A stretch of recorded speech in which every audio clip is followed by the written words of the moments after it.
اونچی سوسائٹی کی بعض عورتیں اسلام پر یہ الزام لگاتی ہے کہ اسلام عورتوں کی ترقی کو پسند نہیں کرتا ہے. بعض عورتیں اسلام پر یہ الزام لگاتی ہے کہ اسلام عورتوں کو چادر میں محصور کر کے کرنا چاہتا ہے جو صحت کے لیے بہت مضر ہے. برادران ملت اسلامیہ، میں ان تعلیم یافتہ عورتوں سے پوچھنا چاہتا ہوں، میں ان ڈگری یافتہ عورتوں سے پوچھنا چاہتا ہوں کہ تم الزام کس پر لگا رہی ہو؟ اسلام پر نہیں بلکہ اپنے محسن پر اسلام لگا رہی ہے، بلکہ اپنے محسن پر الزام لگا رہی ہے. اور اسلام کی مقدس شہزادیوں، یاد رکھو اسلام کا احسان عورتوں پر اتنا زیادہ ہے کہ اس کا بدلہ قیامت تک قلم اور زبان سے ادا نہیں کر سکتی ہے. میں پوچھنا چاہتا ہوں ان گریجویٹ عورتوں سے کہ تمہاری آزادی اس وقت کہاں گئی تھی جب تمہارے ساتھ جانوروں جیسا سلوک کیا جاتا تھا. میں پوچھنا چاہتا ہوں ان اونچی سوسائٹی کی ترقی یافتہ عورتوں سے کہ اس وقت تمہارے حقوق کہاں گئے تھے جب تم کو زندہ زمین میں درگور کر دیا چاہتا تھا. میں پوچھنا چاہتا ہوں ان سند یافتہ عورتوں سے کہ اس وقت تمہارے حقوق کہاں گئے تھے جب تم کو نجاست کا مجسمہ تصور کیا جاتا تھا. اے اسلام کی مقدس شہزادیوں، تم الزام اگر اسلام پر لگا رہی ہو، تم اپنے محسن پر الزام لگا رہی ہو، اگر تم اسی طرح اسلام پر الزام لگاتی رہے گی تو آنے والی نسل تمہیں احسان فراموش کے نام سے یاد کرے گی. یہ علیمی ڈنکے کی چوٹ پر کرتا ہے. اے مقدس اسلام کی مقدس شہزادیوں، تم اپنی عزتوں، تمہاری عزت و آبرو کی بقا پردے کے پیچھے ہے. تم اپنی ردائے عصمت کو پردے میں رہ کر داغ ہونے سے بچا سکتی ہو. اگر اسلام نے تمہیں پردے کا حکم دیا ہے تو تمہارے بھائی کے لیے دیا ہے.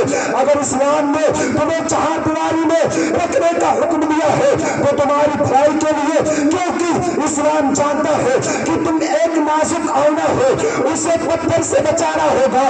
اسلام جانتا ہے کہ تم ایک مہکتا ہوا گلاب ہو، عورت ایک مہکتا ہوا گلاب ہے، اسے پھوہرے سے بچانا ہوگا. اسلام جانتا ہے کہ عورت ایک بھڑکتی ہوئی آگ ہے، اسے بارود و بم سے بچانا ہوگا. اسلام جانتا ہے کہ عورت سفید چادر ہے، اسے داغ و دھبا سے بچانا ہوگا. اے اسلام کی مقدس شہزادیوں، اس لیے اسلام تم کو پردے کی اجازت دیتا ہے، تم کو پردے میں رہنے کی تاکید کرتا ہے اور تمہاری عزت آبرو اسی میں رہ سکتی ہے. اور تبارک و تعالیٰ کی بارگاہ میں دعا ہے کہ ہمارے بولنے میں کسی قسم کی غلطی ہوئی ہے تو میں توبہ کرتا ہوں. السلام علیکم.